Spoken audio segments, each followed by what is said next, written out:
When your back is out, it can be debilitating, painful, and always inconvenient. So, today we're going to find out how to prevent back pain, injuries, and surgery with spine surgeon Dr. Justin Tortolani. Welcome to the Live Greater podcast series, information for a healthier you from the University of Maryland Medical System. I'm your host, Maggie McKay. Thank you so much for being here today, Dr. Tortolani. Would you please introduce yourself? Thanks so much, Maggie. I'm Justin Tortolani, and I'm the director of the Spine Institute at University of Maryland St. Joseph Medical Center. All right, so we have a lot of questions to get through, and I can't wait to hear more about it because just yesterday I was putting on clothes the wrong way and I twisted my back, and the whole rest of the day I was in great pain. So what are the most common causes of back pain and injuries, and how can people avoid them? By far the most common injury is an injury to the disc.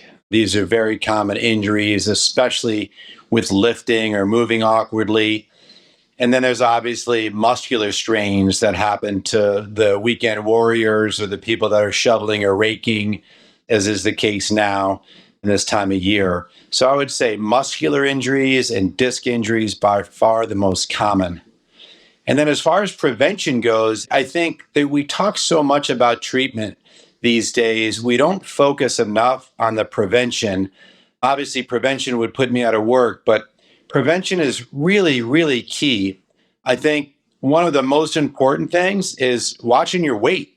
Right now in the United States, obesity is an epidemic. Over 60% of our population is obese. So getting our weight down, really important to take stress off the muscles and discs in our low back. And then having a healthy fitness lifestyle where we're keeping our core muscles strong, our abdominal muscles strong, and our back muscles strong are some of the first and easiest steps towards prevention of injury. Wow, I would not even have thought of that. See, that's why you're here today, about the weight. So speaking of exercise or physical activities, which ones are the best for strengthening the back and preventing injuries? Well, often people are new to the game, so they're not exactly sure where to get started. So something called isometric exercises, these are exercises where just holding a specific pose, are nice because they can strengthen muscles without putting a lot of stress on the spine. So there's something called a plank, which you're horizontal to the ground, you're on your forearms and on your toes, your knees, and you're just hovering over the ground and you're holding your back and body over the ground in such a way that you have to be using your abdominal muscles. So that's a simple exercise called a plank. And there's also simple exercises where on your back, which are called bridges, where you're just bringing your pelvis off the ground, or stomach tucks, where you're doing a partial curl kind of sit up. And these are really simple exercises to initiate core strength. Okay, speaking of the plank, because just today we were doing it in my boot camp, and I was wondering, some people are flat, their back, but some people, their backside is up. Does it matter? Yeah, so you want to be as parallel to the ground as possible, so you are nice and flat. You don't want to sag too far down in your middle. You don't want to be in a jackknife position either. But honestly, some people where they're starting with their core is such that they can't really tolerate being in that perfectly flat position. And they'll have to bend a little bit, or they can just go on their knees, and it takes a lot of the mechanical stress off.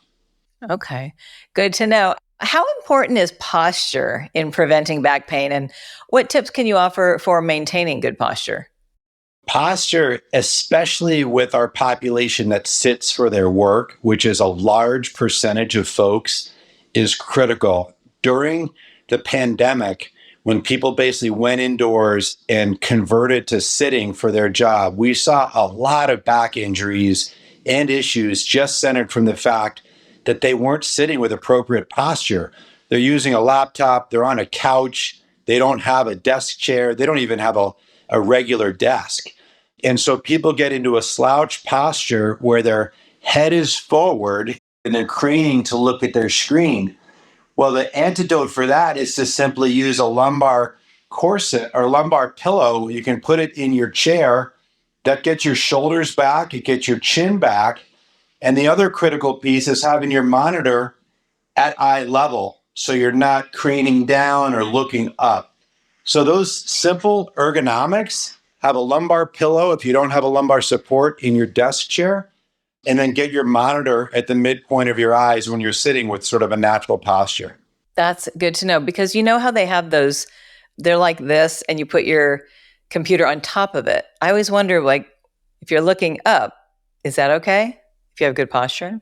Yeah, looking up is okay, but I think like if the center of the monitor is dead center with the middle of your eyes, that's really the key. You'll look up for some of it, you'll look down for some, but you're not going to be craning your head up or down very much.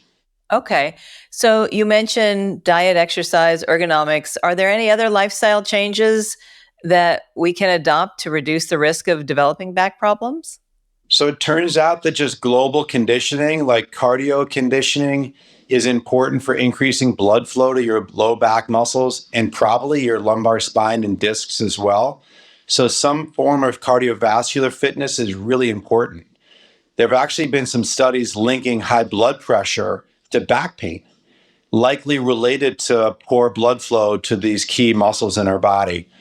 So maintaining cardiovascular fitness is probably as important as the core strength and the posture. That's very interesting. When should people with recurring back pain seek medical attention, and what non surgical treatments are available? Because I think a lot of people are very afraid of back surgery. Our whole goal is to keep people out of the operating room, but some of the key red flags are leg symptoms. So if someone has pain shooting down their leg, or we use the term radiating pain, or radiating numbness, or tingling, or any weakness in their foot or leg, those are alarms that should sound and trigger someone to either call their primary care physician or come in to see one of our providers. So that is maybe an indicator of back problems? Yeah, that's an indicator that the back problems have gone so far as to put pressure on the back nerves or the spinal nerves, and that can be more concerning. As far as some of the key treatments, we mentioned simple core strengthening and weight reduction, but often we'll initiate physical therapy for back school, which teaches people how to lift safely, also gives them exercises that they can do on their own, and just educates them about good spine health. A lot of the stuff we've already talked about. Dr. Tortolani, is it accurate that when you are going down to lift up something heavy, you should always bend your knees? Yes, It is true. that is accurate. Yeah, we want to hinge with our knees and our hips. These are our natural hinge points. And so if we're lifting something off the ground, we really don't want to have to engage our back. We call it a cantilever move, where you're literally bending at the waist to lift rather than bending at the hips and knees to lift. So we talked about this a little bit, but what are some other early warning signs that back surgery might be necessary? And how can people reduce their chances of needing that surgery? So the early warning signs, we mentioned a little bit about leg symptoms. Those are always reason to seek additional care. I mentioned the weakness. Weakness is really important, and that can sometimes mean urgent surgery. There's things that require emergent surgery, which is if patients lose bladder or bowel function. So if you are worried at all, you're having leg pain plus any loss of your typical bladder or bowel function, that can be very alarming.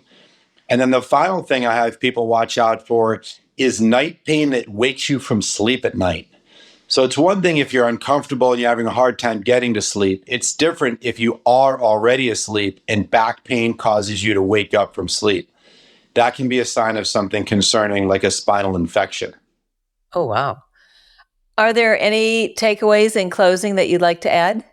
I mean, I think the biggest takeaway is that the stuff that we've already mentioned, things like a healthy lifestyle with core strength, cardiovascular fitness, and efforts towards weight reduction. I'll make a little bit of a plug for the GLP-1 drugs. These are drugs like you see advertised on TV, one of which is called Ozempic. And we're seeing these can have a gradual effect on weight loss in a healthy fashion. Obviously, it can have a dramatic effect on diabetes, etc. But I think a lot of patients, if they're hurting, feel like they can't exercise like they normally would and therefore can't burn calories. And Ozempic and other GLP-1 drugs, I think, are a way around that. Good idea. This has been so informative and educational. Thank you so much for all this useful information. I really appreciate you inviting me and taking the time to talk to me. Thank you. Absolutely. Again, that's Dr. Justin Tortolani. Find more shows like this one at umms.org/podcast and on YouTube.